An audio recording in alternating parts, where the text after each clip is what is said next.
এই প্রথম জুমার দিনে আল্লাহ তাআলার ঘর মসজিদে আপনাকে আমাকে সকলকে পবিত্র জুমার নামাজ পড়ার জন্য আল্লাহর মসজিদে আসার বসার তৌফিক দিয়েছেন। মহান আল্লাহর বিশাল দরবারে শুকরিয়া জ্ঞাপন করি। জবানের আওয়াজটুকু উঁচু করে জোরে জোরে পড়ি আলহামদুলিল্লাহ। লক্ষ কোটি দরুদ সালাম দয়াল নবীর নূরানি কদম মোবারকে যিনি রাসূল আসমান জমিন আর রাসূল সালাম গোটা বল কায়নাত সৃজন করেছেন, যিনাকে নবী মেনে 1,77,24,000 পয়গম্বর দুনিয়ায় দিনের দাওয়াত প্রচার করেছেন, যিনি গায়েবের খবর দেনেওয়ালা, যিনি নূরুন আলা নূর, আপনার আমার হৃদয়ের স্পন্দন আখির পয়গম্বর উম্মত হিসাবে আপনাকে আমাকে আল্লাহ তাআলা কবুল করেছেন। শুকরিয়া তার আরেকবার পড়ি আলহামদুলিল্লাহ।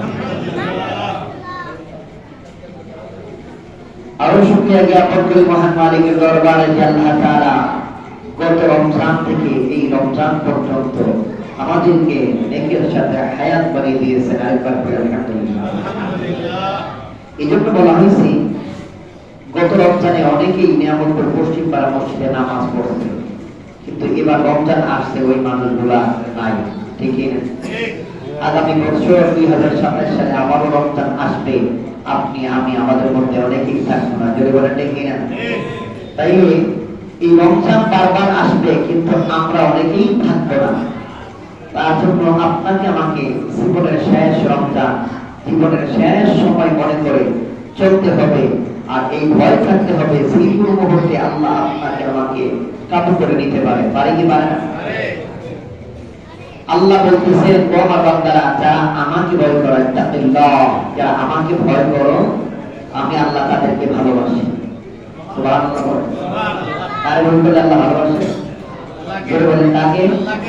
আল্লাহ বলেন পৃথিবীর যত গুনাহ আছে আমি আল্লাহ মাফ করে দেই, কিন্তু আমার জায়গায় কাউকে বসাইলে এটা আমি আল্লাহ মাফ করি। আপনি আমি মায়ের গর্ভে জন্মগ্রহণ করেছি, কারো সাথে সন্তানের সাথে হইলে মাকে গালি দিলে সন্তান সহ্য করতে পারে না, সেটা বলেন ঠিক কিনা? মায়ের মনে মায়া সন্তানের জন্য কম না বেশি? অনেক বেশি। আল্লাহ বলতেছেন তোমার মায়ের মনে যা মায়া আছে তার সাথে তোমার লাগে আমার মনে মায়া আরো বেশি। ছোট্ট সামান্য মায়া, দুনিয়ার মায়া, মায়ের মায়ার কারণে মারে কেউ গালি দিলে আমরা সইতে পারি না, আর সেই জায়গায় আল্লাহর মায়া, মায়ের মায়ের চেয়ে আর কোটি গুণ বেশি।